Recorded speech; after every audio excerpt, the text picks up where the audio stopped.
Hello, everyone, and sorry for the technical difficulties. Blue Jeans did an update this morning, and apparently their Facebook Live application is not working very well, or at least three of us couldn't get it working very well.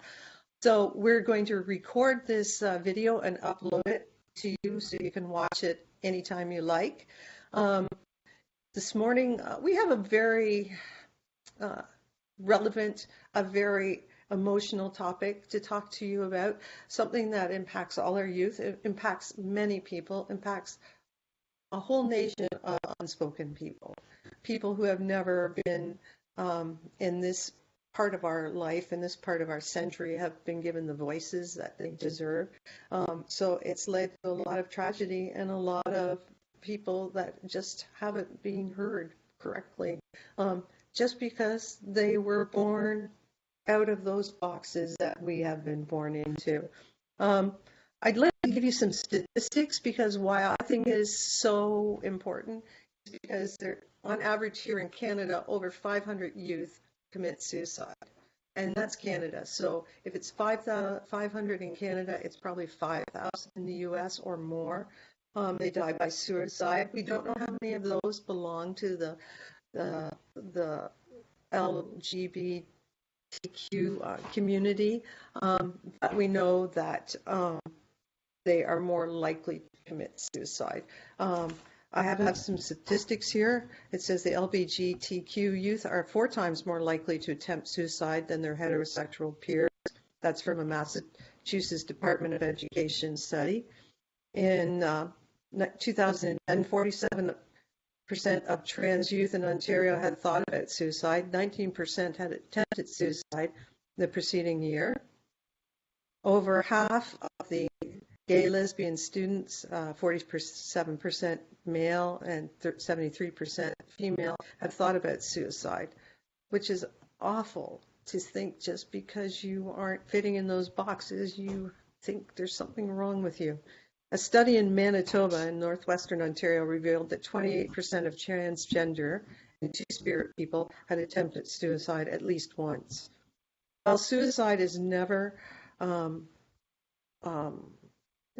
result of one cause, bullying is another cause of this. And trans students and lesbian students and gay students have been verbally harassed more than often than not. 68%, over half have been, and I think probably it's more like 100% in lots of cases. Both victims and perpetrators of bullying are at a higher risk of suicide. So this issue affects our future. These people, a segment of our society may never make it to adulthood, may never be able to come into their full and own. These are wonderful minds that may not be able to come in, and we're denying them. And it's all through a lack of education on our older people's part, and we pass it down to our children. We don't know about it. We haven't been taught about it. We don't understand it, and therefore it's fear-based, and then we lash out and we pass it on to our children. It's like what we fear. It's just another way of being bigoted and racial. 49% of trans students, 33% of lesbian students, and 40% of gay male students have experienced sexual harassment in school in the last year. That's just horrifying. So today we wanted to bring someone who's close to our heart, our sister Teresa and her son Antony, into the light, and let you learn about their story. And when you see it, you'll understand a little bit more. And we are going to put links in this video where you can get help and education if you need it. And so Teresa, would you please introduce your son, Antony? I will try. I was getting emotional, but here's the thing. All you light workers, all you healers, we're here to embrace everyone. We are here to to show light and love to everyone, to show unconditional love to everyone. We know this is our job, and sometimes it hits in our family. I gave birth to 3 sons. One, my first, Martin, was my golden boy, and he joined the army and put me through all kinds of fear, and so that broadened me. Then I had Vandal. Vandal was very unique. He's my rock and roll son, and he's now an iron worker. And so that puts me through another kind of fear. Antony is my rainbow child. Antony is amazing and wonderful, and was born to me a daughter. So it set my hopes going a certain way, you know. And now I've learned so much, and Antony's broadened my horizons so much. I never would have known who Jeffree Star was. I never would have watched any Shane Dawson videos, and I wouldn't have even known about my eyebrows being sisters, not twins, if we didn't watch James Charles. You know, so there's so much education I'm getting through Antony. And so well, here's Antony, and I want you guys to meet and see our children are with us really only a short period of their life. And it is just not fair. It is so wrong to not accept them for who they are. It's not up to us to sit there and say, this child needs to grow up in what I wanted them to be. Because they come here on their own missions. They come here with their own karma. And what our job really is to hold space for them, to lead them in the directions that they need to go, not force them into these boxes that they don't fit in. And I'm calling on all of you, parents and family members who know a part of the LGBTQ community, to open up your heart and to see the truth in this. This is time. No more of this. No more hearing about these homeless kids who are perfect just as they are, but unacceptable to their families. This is just not right. And so here, meet my Antony, who's taught me this stuff. Thank you, Antony. Welcome to our show. And Bex, you could take it away now. Oh, all right. So I know that this was a really important thing for us to do at this point, just because it's become such a plague in this world, you know, for people to be dismissed because we don't understand them. And I know that for you, Antony, you really want to get this conversation started. So what do you think, I just want to start right off that, what do you think is the most important thing for us to know about how to be more open and supportive of the LGBTQ community? I think the main thing, just for anyone, whether you're coming in as someone who has somebody in their family who is somewhere in the LGBT community, or you just want to be able to support anyone, just educate yourselves. There's endless resources out there. It's the internet. You can go and find anything and millions of perspectives from any given person, and you can understand what they're going through and what they're feeling, and it'll help you understand them on a more personal level and be able to help them and stand up for people and treat them how they need to feel treated to feel human, because a lot of the problem is gay people and trans people, we've been dehumanized because people look at us like we're not on the same level as them because we're different, or because of who we like, or what we identify as, that we're different and we can't be accepted that way, so we're looked down on, and that needs to stop. And some people, yes, it's a conscious thing that they think that, but a lot of people just don't have the education they need to be able to look at someone and the way they should be looked at and understand. That's absolutely true. I mean, it's been running through society for as long as we all know, you know, and then some. I want to hear about your journey into really embracing who you are and allowing yourself to be seen for who you are. Can you talk about that a little bit? Yeah. For a long time, I was really stuck on trying to find the right labels that I could put myself under and kind of just have labels, because then it felt like something was there. But in the past, like, year or so, I've kind of strayed away from that and felt like I don't really need labels like that. I don't need to fit into a box. I'm just trying to be true to myself and who I am and feel comfortable. And yeah, that I feel most comfortable being called Antony and being called my mom's son and being called my sibling's brother, and that kind of a thing. And it's hard because I know that it's difficult for people around me to get used to that, and I don't want to be the cause of someone having to go out of their way and try to learn something and do that, but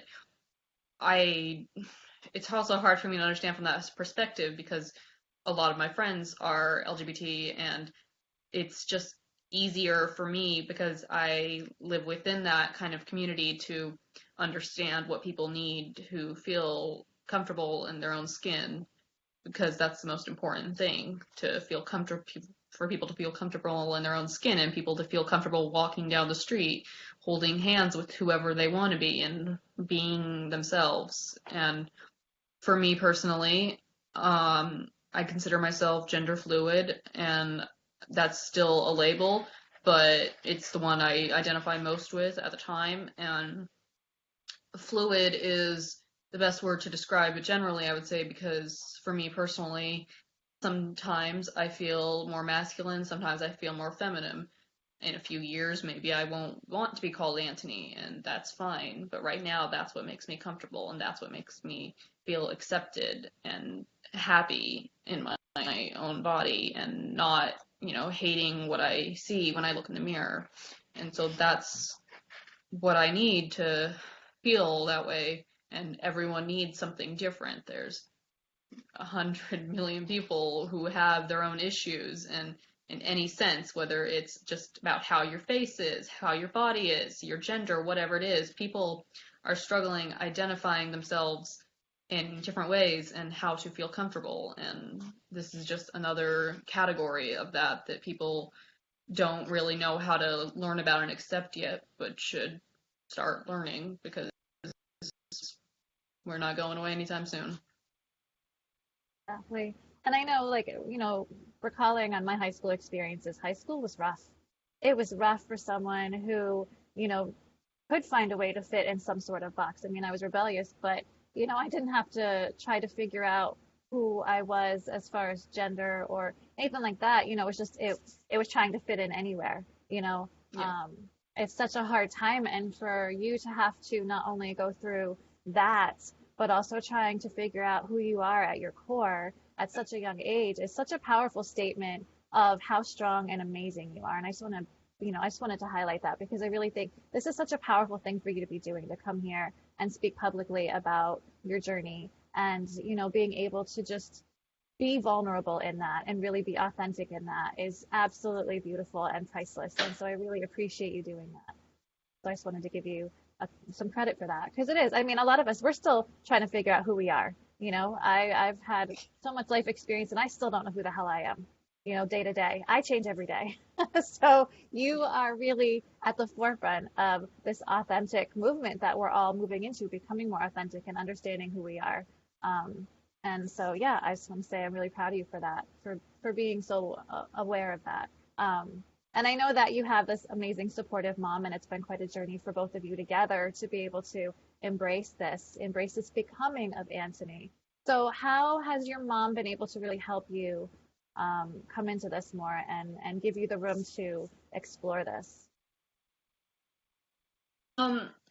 Well, I know, like I said, I have a lot of LGBT friends, and knowing how their families treat them and then coming home and not having to deal with that, that's always consistently refreshing because I don't have to be afraid and I don't have to hide and pretend I'm not who I am, because my mom doesn't want to be like that and be like other parents who don't listen and don't care. And so having a mother who is willing to listen and is willing to learn, that's priceless, because a lot of people don't have that and they just probably never will because people don't want to change, people don't want to learn. And there's too many parents that their kid tells them something and they can't accept it for whatever reasons going on in their own head, and they can blame the way they grew up and their past and how things used to be, but that's not an excuse. That's just a refusal to learn and a refusal to respect people. And I don't think that's honestly going to change for quite a lot of people, but the rest of the world is changing with or without them, and that's what matters. Teresa, I just Yes. wanted to ask you, I know you had a little bit of a crisis when you started to accept that Antony was male in his mind.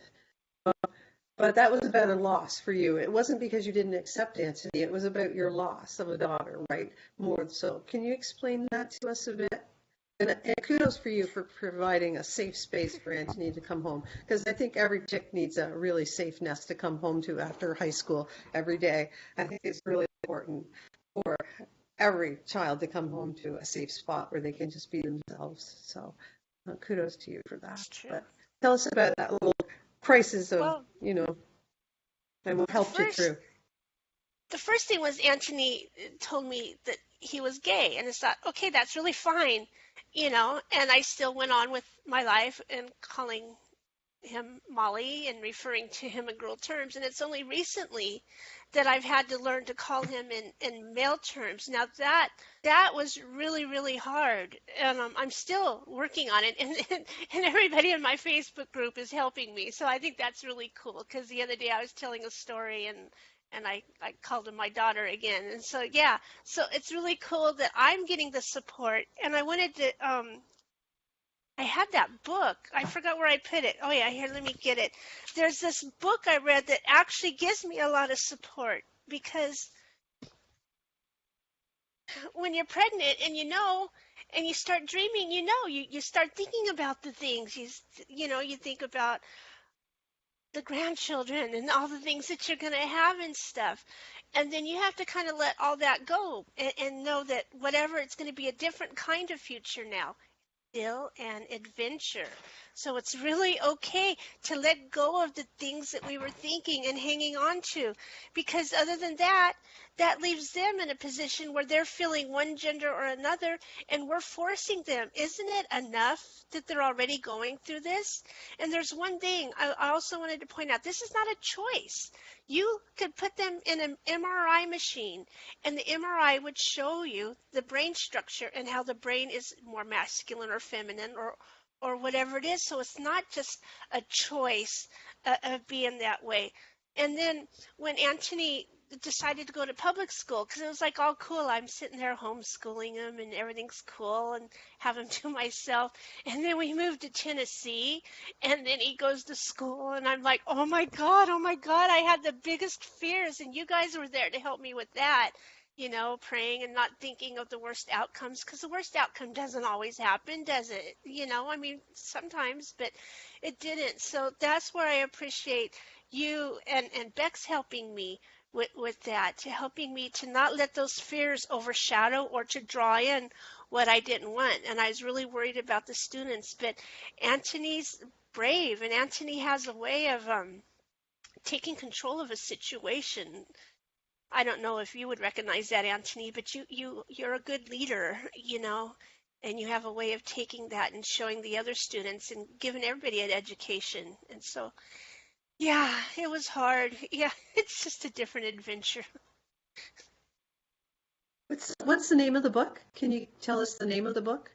The one side of the book is written from the child's point of view, from Damien, particular Peyton to daring Damien. And this is a story of how Damien had to come out to the parents that he was really a boy. And he had a supportive mother too, but she still had to go through the things. You turn it over to the other side of the book, I will be here. And that's the stage, that's where mothers do. We accept it. We're going to be there for them no matter what, because that's, when we have our children, we're there for them. And we're not there to mold them into something else. We're there to help them. And so when I read that side of the book, I cried my eyes out, because I really didn't realize I needed support. I just thought, okay, I just need to support Antony. But there was support I needed. There was all of my misconceptions of how I thought life would be, and those are valid. It was valid believing I had a daughter. I mean, I was there changing the diapers, okay? It was valid. And so it does take a little bit to adjust. And it's beautiful to have the support team there all around on the internet, all around, and with this book. And Candace Johnson, she's going to be our guest next month, and she could tell us more about that because they too had to go through a lot. And I appreciate that others have gone through it first to show me how. Now we're going through it to continue to show others. It's that ripple effect I keep talking about. We each cause a ripple, and it goes across the world, and we're helping everyone. It's very Sad. cool. Antony, do you feel like you're you're in Tennessee, rural Tennessee, more or less, right?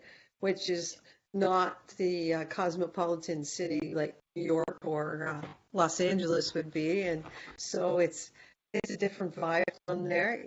How is it for you at school? I mean, you have a bit of a community now in your school, you say, and you support each other. Is that what's going on? Yeah, I found my friend group pretty easily just because people track together when they're similar. So those are just mostly the people I stick around, and obviously I still have to deal with a lot of other people and different teachers and everything. And it is Tennessee, and it's Tennessee, so it's not that surprising of people's perspectives and how people think and small-mindedness of the general population here. But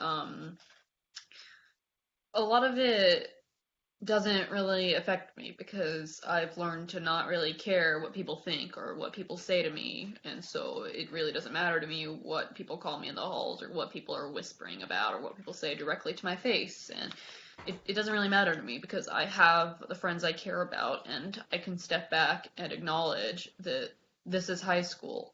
I have to be here. I have to deal with this. But in a few years, it really won't have mattered what people thought about me. Like, these people aren't going to be in my future. Some random guy in the hall who says something, they're not going to be in my future. It doesn't affect me, so why should it affect me now? I probably won't even remember it. So just the factor of being in Tennessee and being in a rural area that kind of sucks, it does add to that feeling of kind of aloneness and being cut off from a good portion of what everyone else gets to experience. But I have my friends, and I have people who I accept and who accept me, and that's what I stick to. That's what I focus on because that's what matters. And they're the people that will likely be in my future when I'm out of high school, and I will always be having these friends and these connections. So they're the ones that matter, and the other people just don't. They have their lives, and I have mine, and those are separate. That's so mature to think of because I remember high school was my world at that time, and I thought, oh my God, everything was huge when I was a teenager. If someone didn't like you, it was huge. And I can see how you've got a very mature perspective on this, a very wise old soul perspective on it. Do you think that some of your other friends struggle with this, though? The name calling and just the meanness of kids in general. I mean, they can be mean no matter what. As long as you're different, they'll just pick you out of the herd. But so do you find that some of your other friends struggle more than you do with it because they maybe don't have that other support at home, or maybe they just don't have that same kind of higher perspective that you've taken on? Yeah, I know a lot of my friends do have more trouble with that, and I think partially it is because they're more open and more like outward about who they are, and so they're gonna get more feedback than me in a negative way. I just kind of live and go through it, and people are calling me she and by the name I don't want to be called by, then I just have to accept it and move on because it's temporary and it makes me feel shitty, but I'm not gonna let it affect me that long. But a lot of my friends, I know they have a lot to go through too, and the perspective of families and people around them really do matter, and of course it's going to affect them negatively and make them feel really bad and have a harder time coming to terms with who they are because they feel like they can't be accepted. So high school is bad enough on its own and people are cruel enough on their own, and then you add another layer of being different and kind of inevitable that there's going to be repercussions to that. And all people are doing is trying to be themselves, but that doesn't mean people are going to understand. No matter what, there's going to be people in the halls and people on the bus making fun of gay people and talking about this and that and making threats on Facebook, and that's all happening within this circle. I go to a school with about 500 people, and I have people in my classes who I have read the Facebook posts of threatening gay people, and I still have to sit with them in class, and that's just a reality. And I've gotten to the perspective that I don't really care because I know it's a lot of bark and no bite for the most part, hopefully, but I have friends that have reason to worry, and it's not that I have a more mature perspective because it's just I feel like it goes over me more easily. I can handle it better because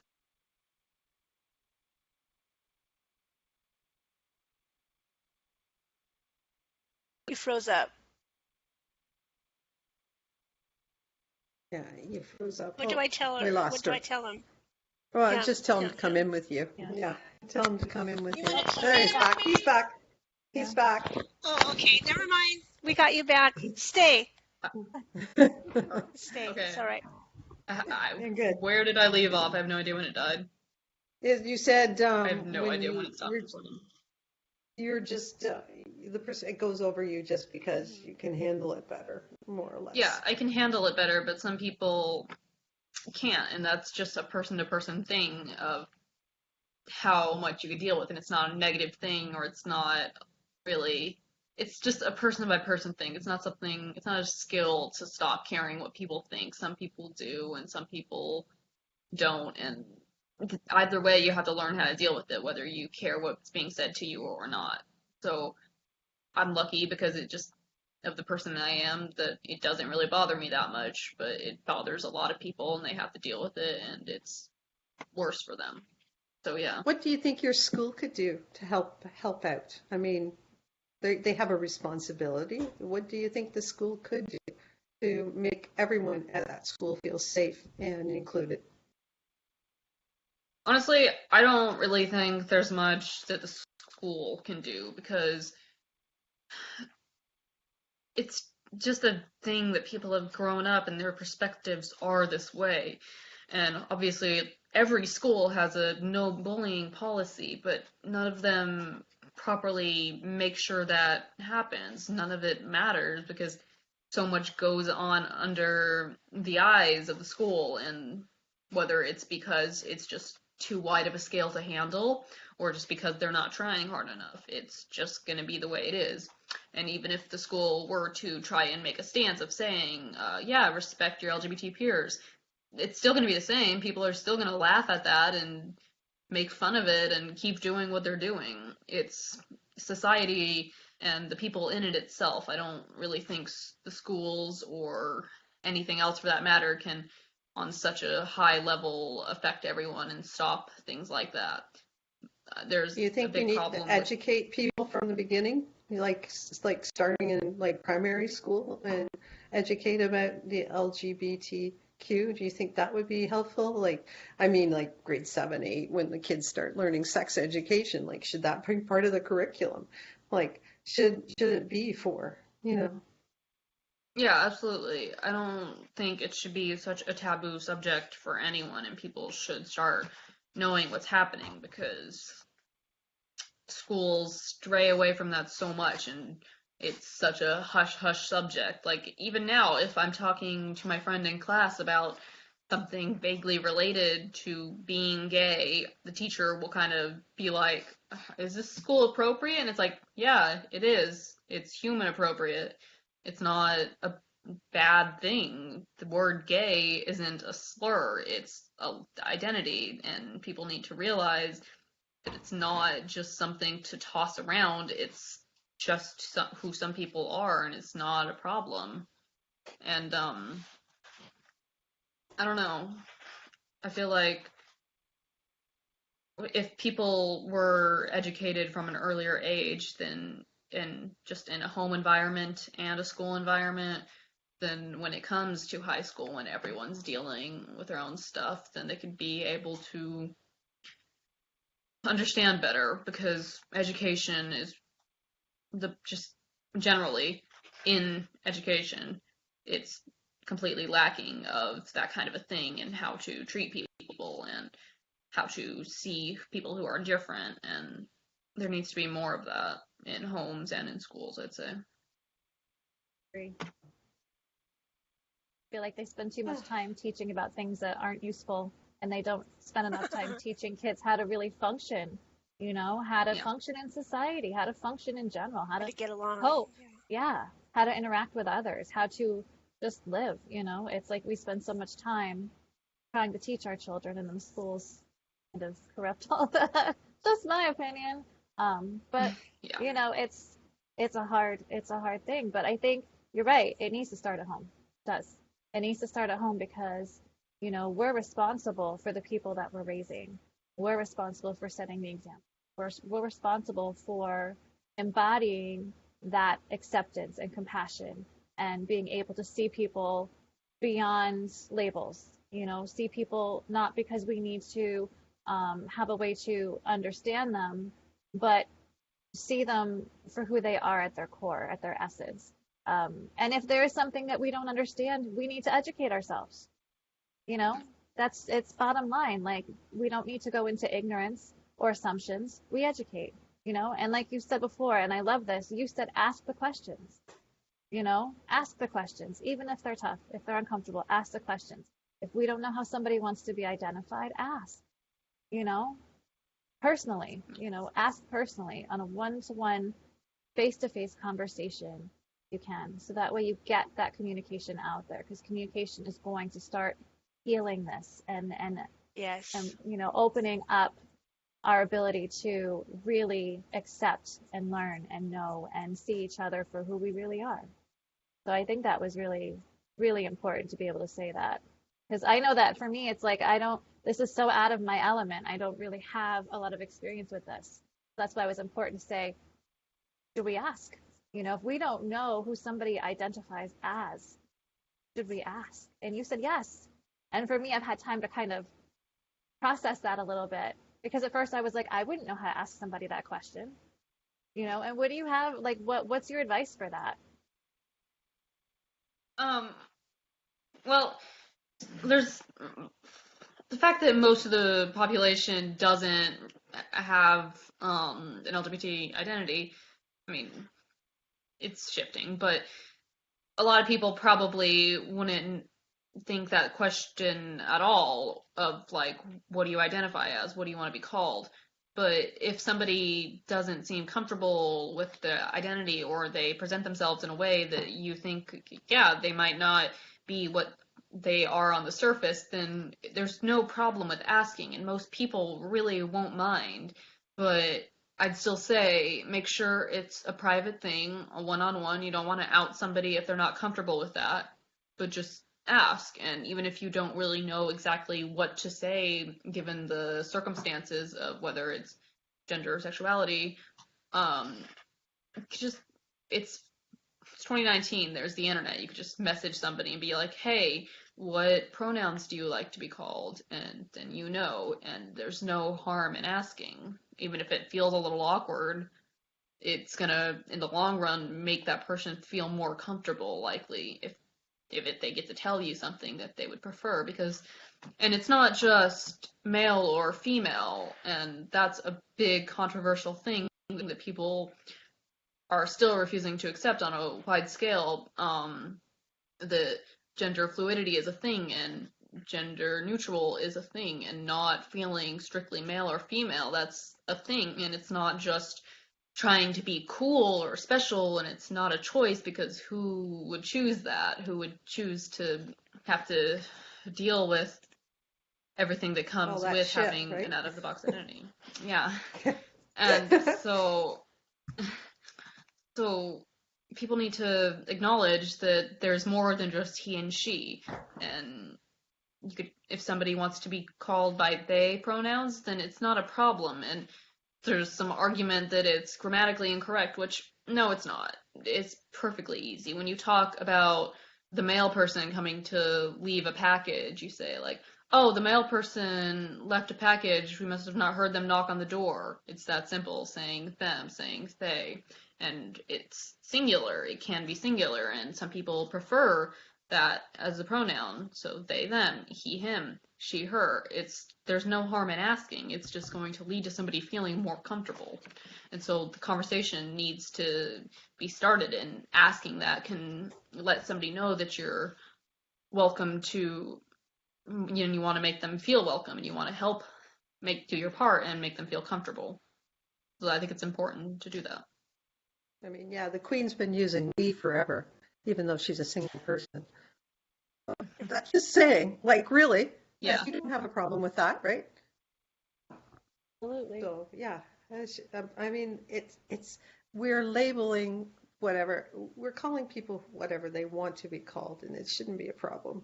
It's as simple as, yeah, calling you Antony rather than Molly. That's fine. That's what you want to be called. That's your choice, and that's your person, and you should be able to live however you want in the world. It's a hard enough world as it is every day without being freaking so small-minded that we have to focus on someone's sex, which is none of our business what somebody else identifies as. If that's what they want, they want. It doesn't affect us personally, so why do everybody get so bent out of shape about it? And so worried about it. What happens in their lives is their life, not ours. So we should just go, everybody has a hard life to hoe, and we should just be hoeing our own row and just traveling on together and helping each other rather than worrying about silly shit like this. I mean, not that it's silly, but that it's so insignificant that other people should be worried about what other people are doing. It's none of our business in one way, right? It's none of our business how you choose to be. But we should defend that right, that you can choose to be whoever you want to be and whatever way you feel you are. Two-spirited people have been here from the beginning of time, and they were honored in many, many traditions. And it wasn't a big thing back then. It was just who they were. You get a view from both sides of the view. So, lots of people like that. Anyway, anything else you want to say, Mama Bear, there, Teresa, before we wrap it up? No. Just remembering that they're not making a choice to be this way, that this is who they're born as, and they're trying to communicate to us who they are, and we need to be more embracing and listen to this with our hearts and to carry that forward. They're only with us a short time. Let's love them. Isn't that what we're all here to do, to love them? Let's just love them. And it's so important for us, we're learning every day how to see beyond the physical, right? And this is one of the most direct ways we can do that, is seeing beyond what we believe somebody is because of what we see, to seeing who they are, in their heart, in their soul, and, letting that be the guide. That's what we have to do when we interact with everybody now. We're really starting to see everyone for the divine beings that they are, not for the physicality, not for, their past or anything like that. We're seeing who they are at their core. and loving them and embracing them and allowing. It's all about acceptance and compassion and love and respect. This is a huge, huge call for respect. We need to respect each other and our choices and really honor each other in our journeys. We're all here to, lift each other up, to hold each other's hands and walk each other through this crazy world that we decided to come be a part of. So, doing this and being able to hold space for this. And, Teresa, I just want to honor you for being a soft place for Antony to land every day after having to deal with, the turmoils of life in school. Exactly. It's not an easy journey. And you being able to give him that space to grow and be who he wants to be and allow and accept is beautiful. So I want to give you a lot of credit for that too, because that's really important. I mean, not a lot of kids get to have that. So thank you for doing that. Thank you. Thank you, I Antony, hope for the show coming kind on. of helps us to all do this. Yeah. So how about that rock and roll question? Oh, yeah. So if you had to pick a song to be your theme song of your life, what would it be? That's still just a really hard one, and I had to think about it, and I went over like a whole bunch of songs, but I'm still settling in on the same one. It's a song called Wolf by the band Highly Suspect, and a theme throughout the song is just changing and constantly changing and living as who you are, and I think that's important for everyone, and it always resonates really well with me, so anyone who hasn't heard that song, go listen to it. It's a really great song. It is. It's good. And thank you for, Get the being a version with the wayshower. lyrics so you can read it too. Yeah. Yeah. So yeah, thank you for leading the way, Antony, and for helping us to be able to understand this a little bit better. And you're educating us, and you're giving us, this ripple effect is going to go out, and it's going to affect people all across the world to be able to embrace each other, understand each other better, and ask those questions, have those conversations, so that the small-mindedness is going to become less prominent. We're going to be more open-minded as a society, and you're doing your part. You're doing your part here today. You're doing your part every day that you're living your life in your authentic truth. So, thank you for that. And we love you. Oh, Love you guys too. Thank you for having me on this platform and listening and being part of the change and learning to listen and learning to put that out there and just being a help within it all. So thank you for that. thank you Yes, for coming yes, on yes, and yes. being so brave. Thank you. Bex, we got some closing announcements, even though I'm gonna post this after Kathy Holmeyer's show. Yes. So, Yeah. So if by you the saw time I get Kathy's the text show, stuff. yay! I'm sure it was an awesome episode, and hopefully we won't miss it because we're recording right now. But yeah, Kathy Holmeyer has the Nourishing Your Multidimensional Body at 1 p.m. Eastern, 10 a.m. Pacific on the Akashic Academy page. And then tonight at 8 p.m. Eastern, 5 p.m. Pacific is the Cosmic Ascension Report with Janelle Cameron. For anybody who saw that the Schumann resonance went a little wonky today, check it out because, the energy's been amped up. It's the 333 gateway. And yeah, I'm interested to see what Janelle has to bring through for this week because we know that Yes. something's shifting. Yes. We're feeling it. It's time for big changes, and we're happy to be a part of it. So what else? The Akashic Magazine, which is free. You can download it on the Akashic Academy website, which is www.theakashicacademy.com. It's got great information, and yeah, you'll love it, so check it out. And also the Akashic Academy subscription group, which is an inside group where we have intuitive classes each week. This past week one was a really interesting one, and we have Mindful Mondays, and there's also the new moon and full moon ceremonies, and that's $44.44 a month, and it's totally worth it. And Rhonda calls it, what do you call it? The gym membership that you'll actually use, but it's for your soul. Yes. That's right. Yes. You'll Totally actually worth use it, and it's an amazing group of people to grow and expand with and evolve, and we are just completely expanding in ways we couldn't even imagine, and you get to hang out with really cool people, so it's worth it. And I think, the winner of last Yeah. week's Share It Out, who gets a mini reading with me, is Kenzel Mitchell. So congratulations, Kenzel. I will be contacting you to schedule your reading. Whoever shares out this week's episode will win a 3-card reading with the amazing Teresa Warren. So definitely share this out. Even though it's a pre-recorded, it's still just as beneficial and amazing. And we will look forward to seeing your comments. We'll check in and see them, right? So we can respond to them. So don't hesitate to Yes, comment, yes. like it up, share it out, do all When the I same get home. stuff. We will definitely be touching base with all of you. And we love you all very much. And Rhonda, who do we have next week? Next week, we have Jim Perry from Euphonet podcast. And Jim Perry does a paranormal podcast that's so unique. He actually goes and explores these things, and he's really, really cool. And he's got a great voice, too. So check out the Euphonet podcast, and check us out next week when we have Jim Perry on. Yes, we'll be live. I want to plug my new show. Yes, I have a new show coming up on the Akashic Academy on Wednesdays at 11 Eastern Time, 10 Central, and that would be 8 a.m. Pacific Time. My new show is called Your Cosmic Support Team. I almost went into an L-zing. Your Cosmic Support Team. And we're going to have a lot of fun learning about our seen support and our unseen support. So we're all supported Very deeply. Cool. So proud of you, T. Yay. Thank you. So exciting. Thank you, Antony, again. Yes, thank you so much. See you next week, and we hope to have all the tech issues. Yes. But please comment, and we'll reply to your comments. Please share it out, and win the share.